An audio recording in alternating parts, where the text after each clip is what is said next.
Capítulo 2. El ego y la falsa autonomía. Es razonable preguntarse cómo pudo la mente haber inventado al ego. De hecho, esa es la mejor pregunta que puedes hacerte. Sin embargo, no tiene objeto dar una respuesta en función del pasado, porque el pasado no importa, y la historia no existiría si los mismos errores no siguieran repitiéndose en el presente. El pensamiento abstracto es perteneciente al conocimiento, porque el conocimiento es algo completamente impersonal y para entenderlo no se necesita ningún ejemplo. La percepción, por otra parte, es siempre específica y por lo tanto concreta. Todo el mundo inventa un ego y un yo para sí mismo, el cual está sujeto a enormes variaciones debido a su inestabilidad. También inventa un ego para cada persona a la que percibe, el cual es igualmente variable. Su interpretación es un proceso que los altera a ambos porque no fueron creados por el inalterable o mediante él.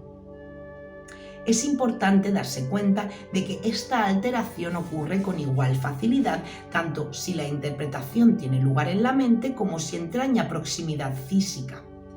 Pensar acerca de otro ego es tan eficaz en el proceso de cambiar la percepción relativa como lo es la interpretación física. No puede haber mejor ejemplo que este de que el ego es solamente una idea y no un hecho. Tu propio estado mental es un buen ejemplo de cómo fue inventado el ego. Cuando repudiaste el conocimiento fue como si nunca lo hubieses tenido. Esto es tan evidente que basta con que lo reconozcas para constatar que eso es lo que en realidad ocurre. Y si esto ocurre en el presente, ¿por qué habría de sorprenderte que hubiese ocurrido en el pasado? Asombrarnos ante lo inusual es una reacción comprensible, pero asombrarnos ante algo que ocurre con tanta frecuencia no lo es en absoluto. No olvides, no obstante, que la mente no tiene por qué operar así, aunque así es como opera ahora. Piensa en el amor que los animales sienten por sus crías y en la necesidad que sienten de protegerlas. Eso se debe a que las consideran parte de sí mismos. Nadie repudia lo que considera parte de sí mismo. La manera en que reaccionas ante tu ego es similar a cómo Dios reacciona ante sus creaciones, con amor, con protección y con caridad. Tus reacciones ante el yo que inventaste no son sorprendentes. De hecho, son muy similares a la forma en que algún día reaccionarás ante tus creaciones reales, las cuales son tan eternas como tú.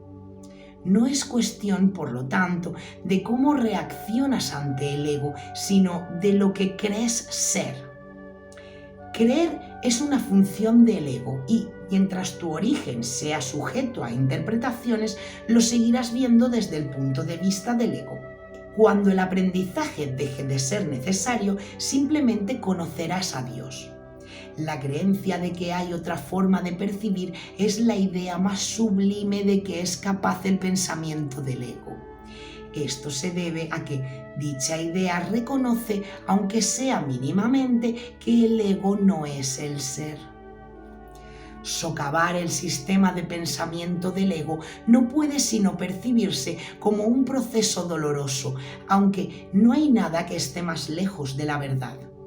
Los bebés gritan de rabia cuando se les quita un cuchillo o unas tijeras, a pesar de que, si no se hiciera, podrían lastimarse. En este sentido, todavía eres un bebé. No tienes una idea clara de lo que es el verdadero instinto de conservación y probablemente decidirás que necesitas precisamente lo que más daño te haría. Sin embargo, tanto si lo reconoces ahora como si no, has acordado cooperar en el empeño por llegar a ser inofensivo y servicial, atributos estos que son inseparables. Incluso las actitudes que tienes a ese respecto son necesariamente conflictivas, puesto que todas las actitudes están basadas en el ego. Esto, sin embargo, no siempre será así. Ten paciencia mientras tanto y recuerda que el desenlace es tan seguro como Dios. Solo aquellos que tienen una sensación real y duradera de abundancia pueden ser verdaderamente caritativos. Esto resulta obvio cuando consideras lo que realmente quiere ser caritativo. Para el ego, dar cualquier cosa significa tener que privarse de ello. Cuando asocias el acto de dar con el sacrificio, das solamente porque crees que de alguna forma vas a obtener algo mejor y puedes, por lo tanto, prescindir de las cosas que das. Dar para obtener es una ley indudable del ego, que siempre se evalúa a sí mismo en función de otros egos. Por lo tanto, está siempre obsesionado con la idea de la escasez, que es la creencia que le dio su origen. Su percepción de otros egos como entes reales no es más que un intento de convencerse a sí mismo de que él es real. El amor propio, desde el punto de vista del ego, no significa otra cosa que el ego se ha engañado a sí mismo creyendo que es real y por lo tanto está temporalmente menos inclinado a depredar. Ese amor propio es siempre vulnerable a experimentar tensión, término este que se refiere a cualquier cosa que él perciba como una amenaza a su existencia. El ego vive literalmente a base de comparaciones. La igualdad es algo que está más allá de lo que puede entender y por lo tanto le es imposible ser caritativo. Lo que el ego nunca da emana de un sentimiento de abundancia porque él fue engendrado precisamente como sustituto de esta. Por eso es por lo que el concepto de obtener surgió de un sistema de pensamiento. Los apetitos son mecanismos para obtener que representan la necesidad del ego de ratificarse a sí mismo. Esto es cierto tanto en el caso de los apetitos corporales como el de las llamadas necesidades más elevadas del ego. El origen de los apetitos corporales no es físico. El ego considera al cuerpo como su hogar y trata de satisfacerse a sí mismo a través de él. Pero la idea de que eso es posible es una decisión de la mente que está completamente confundida acerca de lo que realmente es posible. El ego cree que tiene que valerse por sí mismo para todo, lo cual no es más que otra forma de describir cómo cree que él mismo se originó. Es este un estado de tanto temor que lo único que puede hacer es dirigirse a otros egos y tratar de unirse a ellos en un débil intento de identificarse con ellos o atacarlos en una demostración igualmente débil de fuerza. No es libre, no obstante, de poner en tela de juicio la premisa que da lugar a todo esto, pues esa premisa es su base. El ego es la creencia de la mente según la cual él tiene que valerse completamente por sí mismo. Los incesantes esfuerzos que realiza por ganar el reconocimiento del espíritu y establecer así su propia existencia son inútiles. El espíritu, en su conocimiento, no es consciente del ego, no lo ataca. Simplemente no lo puede concebir en absoluto. Aunque el ego tampoco se percata del espíritu, se percibe a sí mismo rechazado por algo más grande que él. Por eso es por lo que el amor propio, tal como el ego lo concibe, no puede ser menos que una ilusión. Las creaciones de Dios no crean mitos, si bien el esfuerzo creativo se puede trocar en mitología. Esto puede suceder, sin embargo, solo bajo una condición: lo que fabrica deja de ser creativo.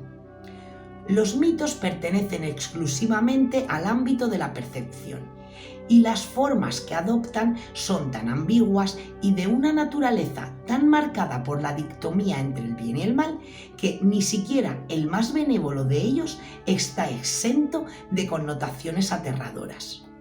Los mitos y la magia están íntimamente relacionados, ya que los mitos generalmente tienen que ver con el origen del ego y la magia con los poderes que el ego se atribuye a sí mismo. Los sistemas mitológicos incluyen, por lo general, alguna descripción de la creación y la conecta con su forma particular de magia. La llamada lucha por la supervivencia no es más que la lucha del ego por prolongar su propia existencia, así como la interpretación que ha hecho con respecto a su comienzo. Este comienzo casi siempre se asocia con el nacimiento físico, ya que resulta difícil sostener que el ego existía antes de ese momento. Los más religiosos de los mitos basados en el ego puede que postulen que el alma existía antes y que seguiría existiendo después en un lapso temporal de vida en el ego. Algunos postulan incluso que el alma será castigada por este lapso. La salvación, no obstante, no es aplicable al espíritu, pues éste no está en peligro, por lo tanto no tiene que ser rescatado. La salvación no es otra cosa que mentalidad recta, aunque no es la mentalidad uno del Espíritu Santo. Se debe alcanzar antes que la mentalidad uno pueda ser reinstaurada. La mentalidad recta conduce automáticamente al siguiente paso, ya que la percepción correcta está completamente exenta de cualquier forma de ataque. Por lo tanto, la mentalidad errada desaparece. El ego no puede sobrevivir sin emitir juicios, por consiguiente, se le abandona. La mente tiene entonces una sola dirección por la que avanzar. La dirección que sigue es siempre automática, pues no puede sino acatar los dictados del sistema de pensamiento al que se adhiere. No se puede hacer demasiado hincapié en el hecho de que corregir la percepción es simplemente un expediente temporal. Dicha corrección es necesaria únicamente porque la percepción falsa es un obstáculo para el conocimiento, mientras que la percepción fidedigna es un trampolín hacia él. El valor de la percepción correcta reside en la conclusión inevitable de que toda percepción es innecesaria. Esto elimina el obstáculo por completo. Te preguntarás cómo puede ser posible esto mientras parezca que vives en este mundo. Esta es una pregunta razonable, no obstante, tienes que asegurarte de que realmente entiendes lo que estás preguntando. ¿Quién es el tú que vive en este mundo? El espíritu es inmortal y la inmortalidad es un estado permanente. El espíritu es tan verdadero ahora como siempre lo fue y lo será siempre, ya que no entraña cambios de ninguna clase. No es continuo ni se puede entender tampoco comparándolo con un opuesto. El conocimiento nunca admite comparaciones. En eso estriba su diferencia principal con respecto a cualquier otra cosa que la mente pueda comprender.